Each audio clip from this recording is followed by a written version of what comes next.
Sup Nerds, Free 99 here. Welcome to the last of the 3 maps. We are here at Route 14, and as you can see, we have yet to tackle any of the waves. And this is what I've come up with.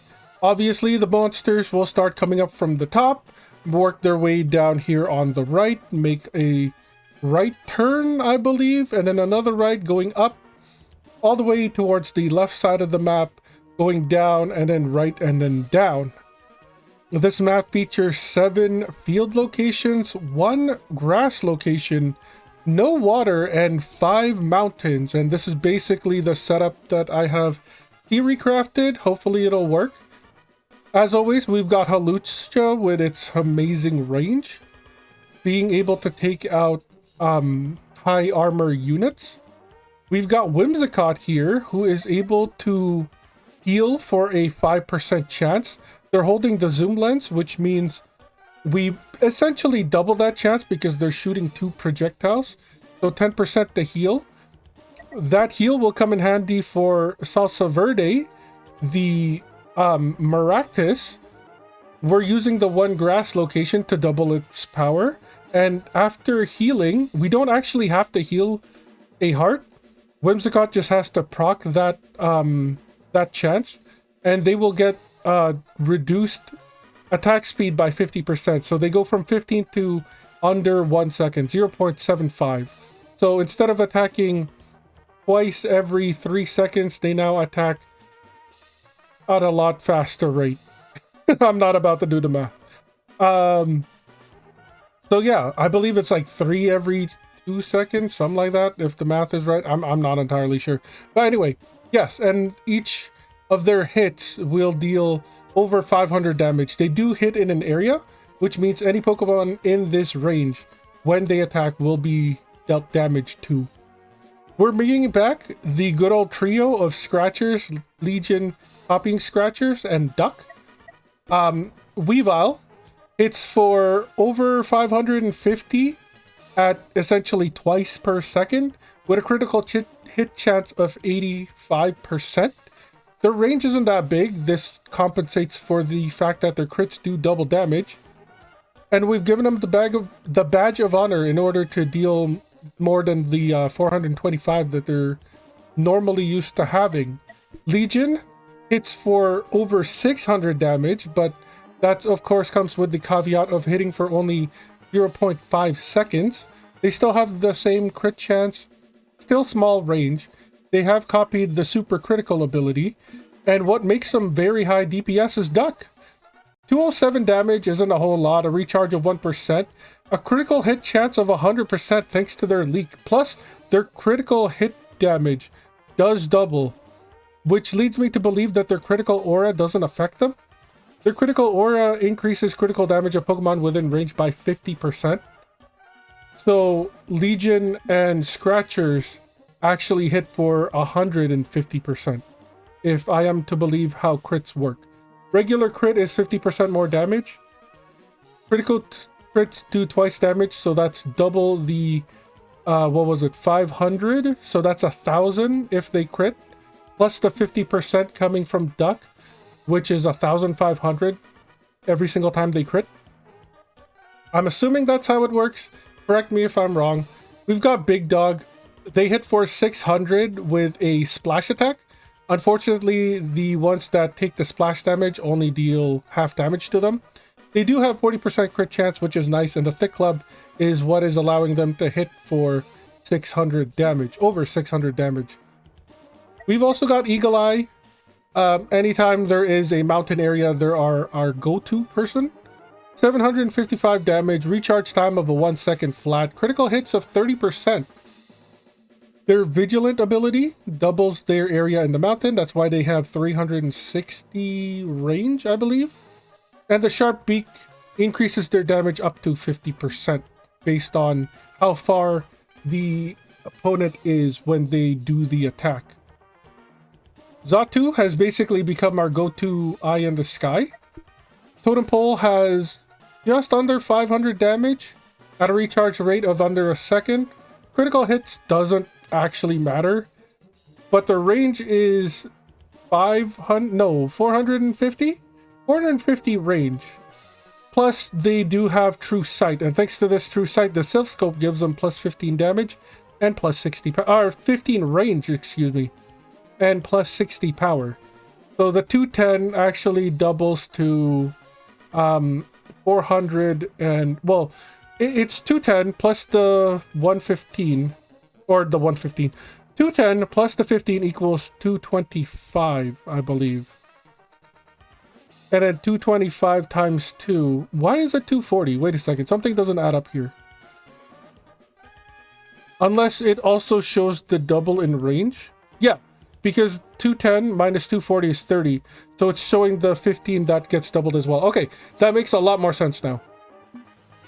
The last one on our... Well, I'll guess the second to last is Excalibur. We do have some CC.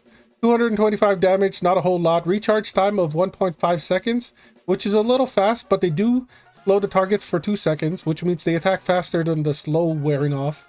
So if the opponent is unfortunate enough to still be in range when they attack again, the slow does get added back on. Refreshed, I believe is the right word. They are able to attack a little bit faster thanks to the carbos that they're holding.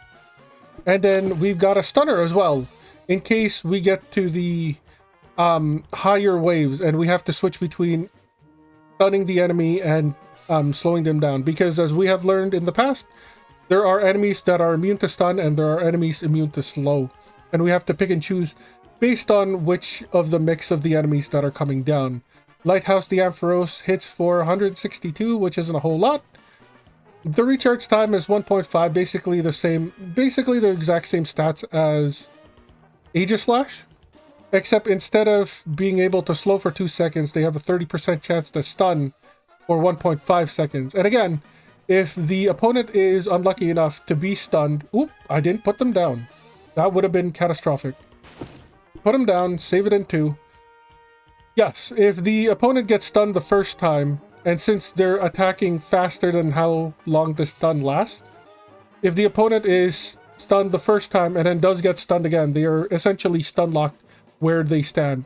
And since the stunning area is in the same general area as where Big Dog hits, where Scratchers hits, and where Salsa Verde hits, the Maractus hits, hopefully we can do some massive damage while they are stunned and or slowed. So yeah, without further ado, let's start at it. We're gonna start with the slow because usually the anti-stuns are much later in the game. Let's see how far we get until we hit the invisible enemies.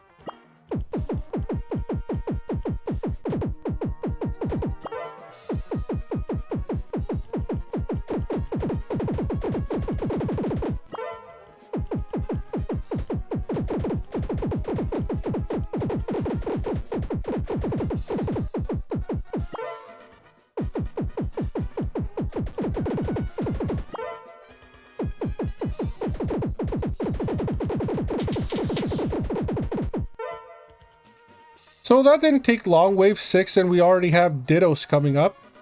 They do resist stun, which is great for us. We're using the slow on this team. And then Togedemaru, being part steel, resist poison, which we're not really using. So this should be an easy enough win.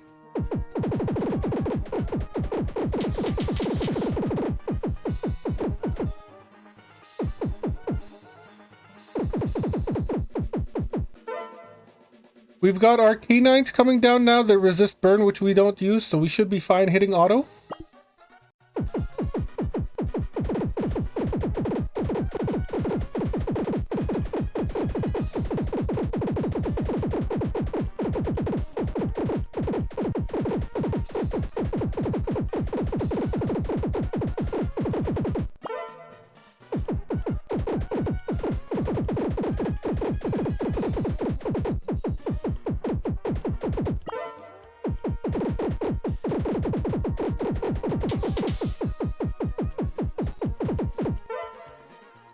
More invisible waves on wave 10. Arcanines we don't care about, they resist burn. Dodrios just run fast, but they are susceptible to everything, so this doesn't matter.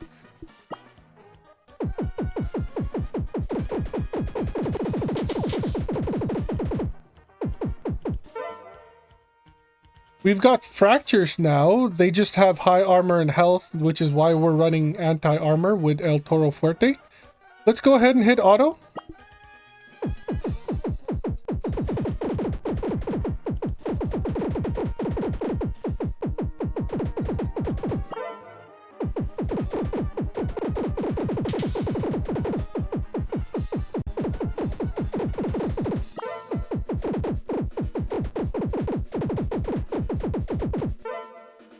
More invisible waves at wave 14. Furfroos have joined the fun. They just have very high health, which is really good for our scratchers, able to take down high health enemies. Kangaskhan's have less health but are faster. Again, they're susceptible to everything, so nothing on this wave is really scaring us. Let's go ahead and hit next wave.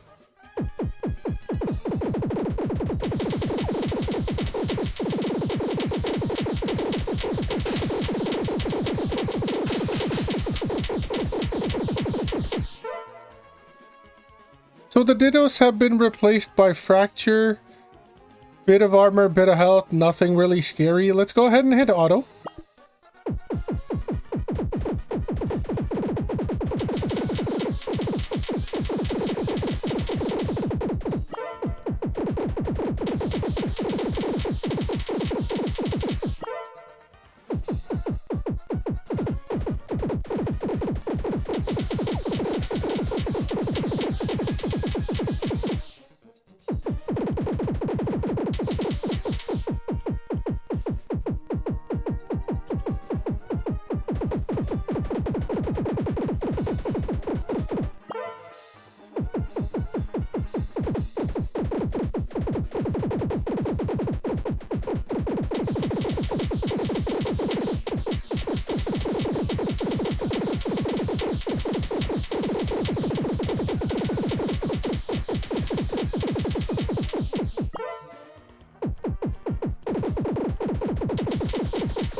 More invisible enemies. This time the Dittos come with Corviknights that resist poison and Miltanks that just have high HP and stun resist. Again, we're using slow, so none of these are really frightening to us.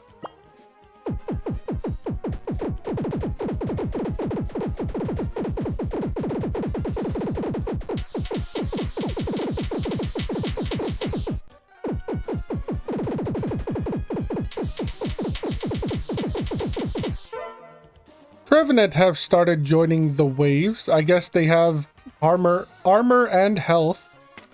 Corviknight we've already dealt with. We don't care about the poison, and the Miltanks just have high health. Yet, still nothing scary. Oh, they do have regen, but I think we killed them fast enough for this regen not to matter. Anyway, let's go ahead and hit auto.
A few Haxoruses have made it through. Lucky for us, we do have a healer in terms of Whimsicott, so we're back to full health again.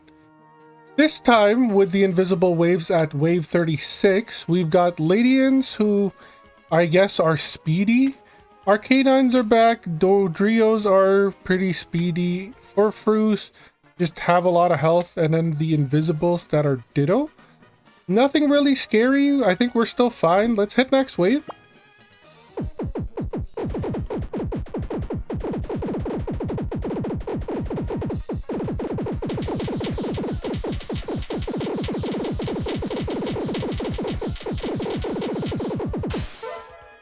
Mighty Hyenas are now back. They resist slow, so it would be a good idea to do Lighthouse for this wave.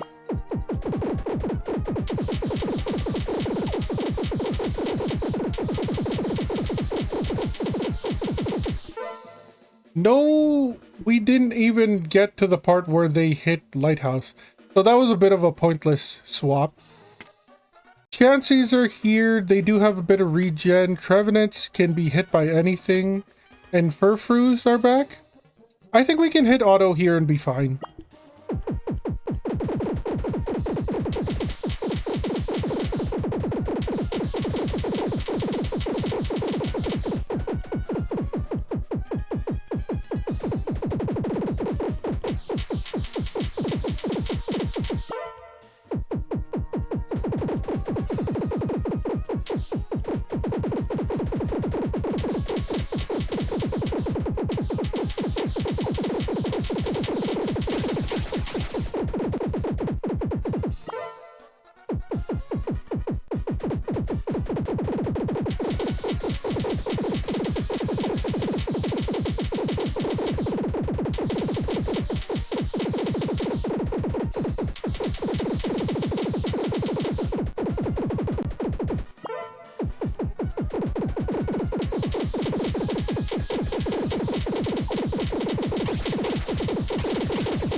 Welcome to wave 51, i.e. the back half of the waves. Fortunately for us, we have made it to the second checkpoint, the first checkpoint being wave 25. We've got Dittos coming in. We've already dealt with Arcanines. We don't really care. Togedemaru, we don't really care for either. So we can just hit next wave on this.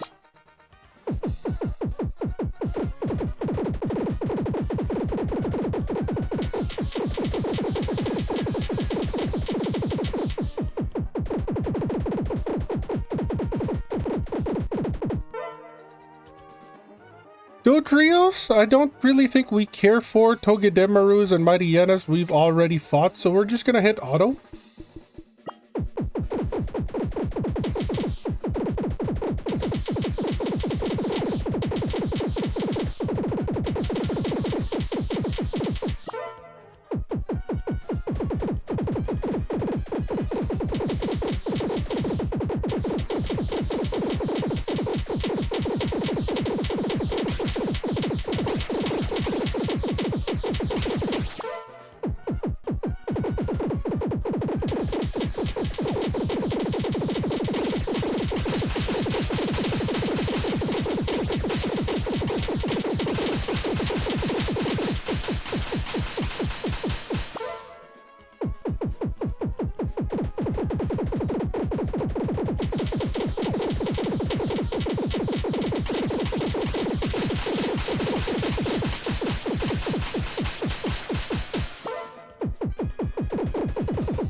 Wave 67 is as far as we've gotten.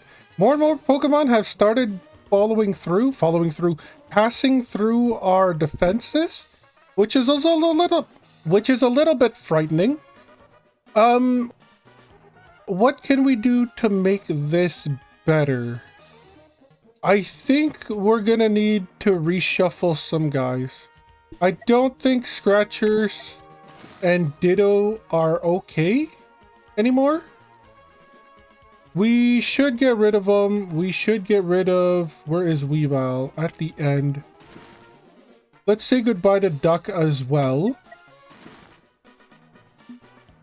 If they are passing through because of their armor, I think we need to replan our strat. And I think the first Pokemon that they should be saying hello to is our Swalot, who is able to poison. I think that's fine. What can you hold? Decreased attack speed for under 1 second with the poison barb is already good. We're also giving them 50% chance to apply a second poison stack. That's not bad. We now also have 2 other locations open. What if we stack the slow and stun? Maybe instead of having 2 teams, we stick to 1. So then we put Aegislash in. Luckily, Lighthouse and Aegislash use 2 different items. So it's really not a bad thing. And then one more field. What if we put Joey back? This is just AoE damage. And then we give him... What did Scratchers have? The Badge of Honor? I believe I'm not stealing this from anyone. Plus 76 damage isn't a whole lot. But it's still better than putting on something like the Carbos, which is just 15. I'm okay with this. I'm okay with this. We could also give him the Adrenaline Orb to attack faster. Minus 14 seconds. Carbos is already being used by Excalibur, so we can't really put that. I think the damage is better on them.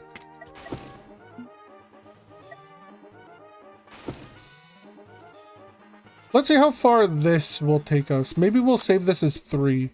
The fusion is at 3.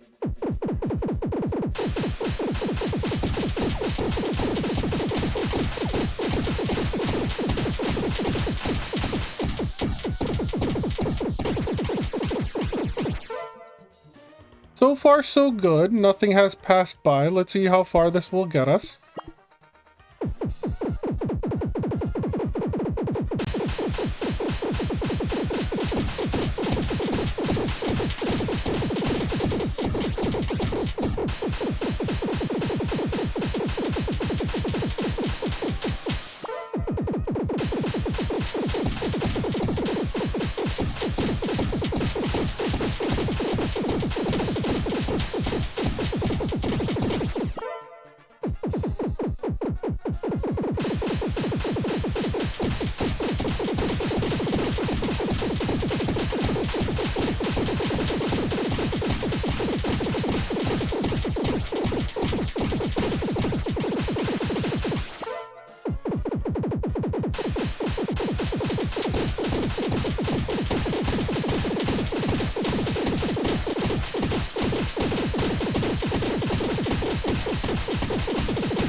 There is an alarming amount of Miltanks passing through, which is our biggest problem.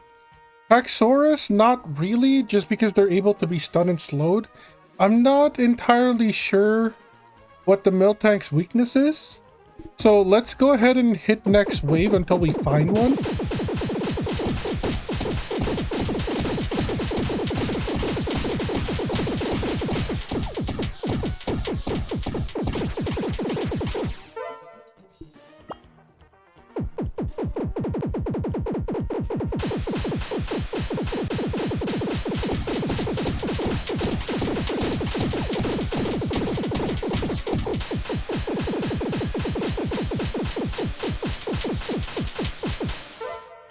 Still no Miltanks, let's keep going.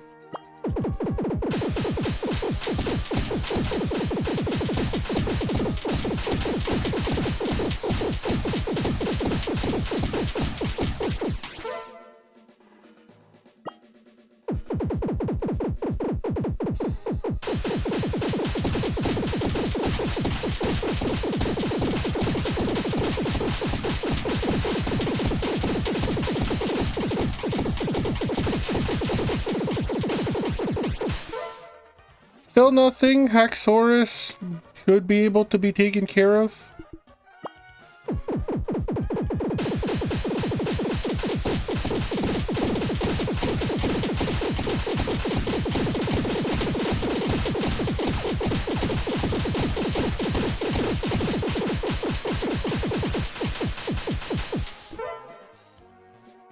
Okay, maybe not. High health, high armor. The poison really does do a number on him. But I think the other Pokemon that were in the wave was taking all the aggro from them, which is something very annoying.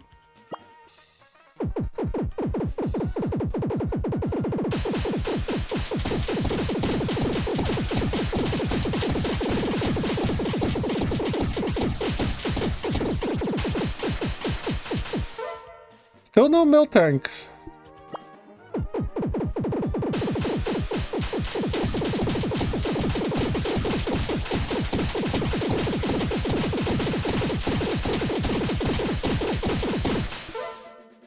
Keep looking.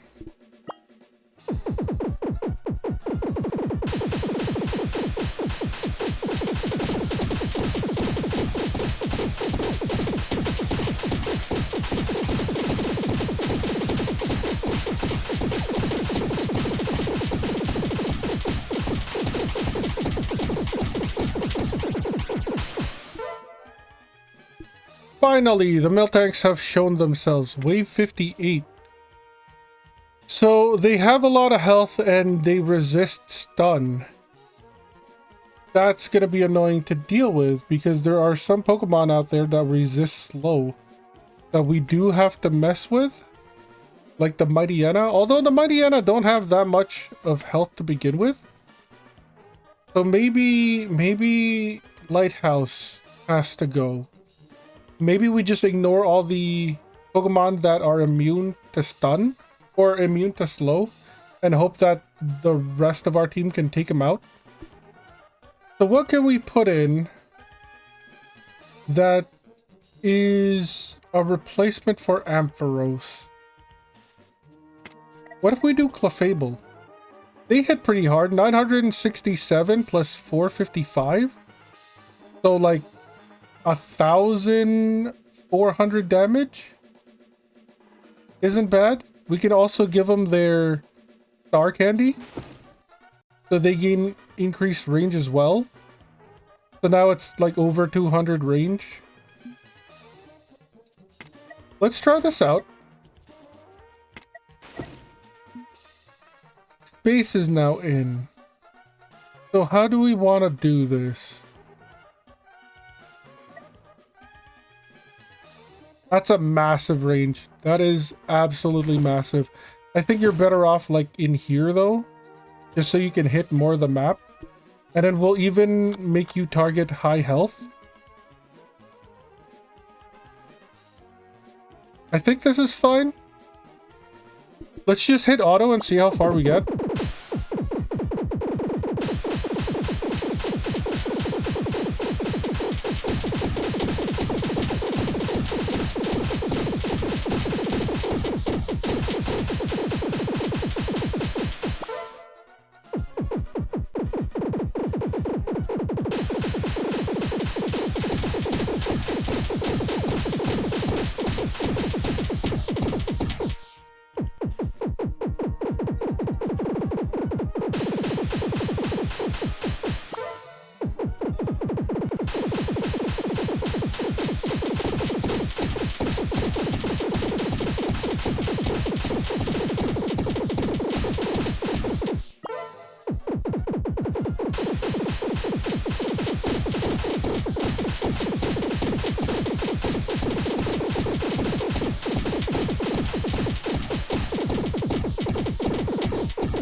Good news, we made it past 67.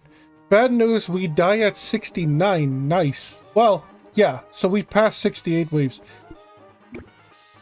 We're still not dealing enough damage to take out the Haxorus, which is a little bit annoying.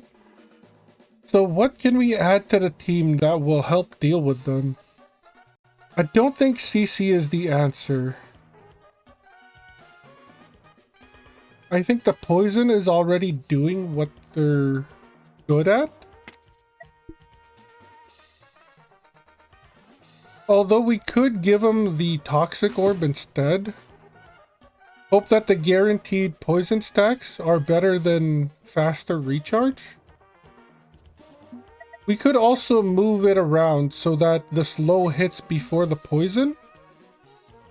We could do something like you go up there and then you go here. And then that way everything, well no, you go here. So that way everything coming into the slow takes more time to be slow stacked. But this is a little bit far along the tracks. What if we do something like... No, because then I like you being there. You have a wide range. Maybe like this? Hit them with the slow coming in and then hit them with another slow coming out? Is that something? Or maybe like this?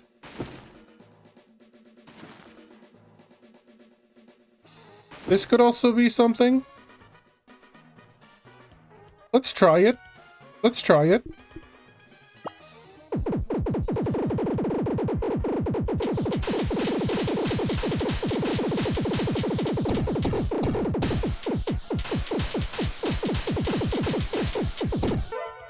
No, the slow doesn't last long enough. By the time the slow ends, they're already at Swalot. So it would really have to be like this.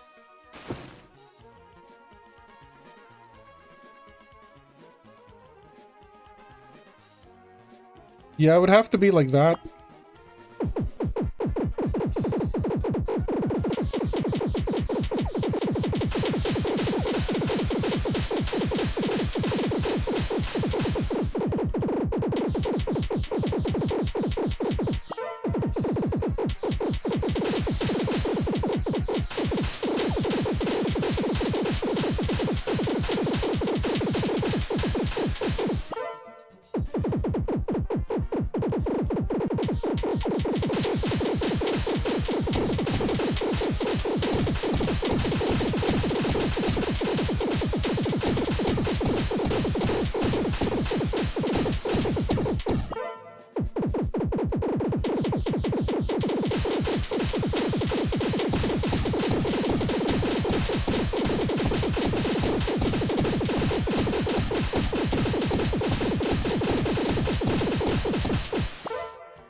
They're passing with very small amounts of health, which is very annoying.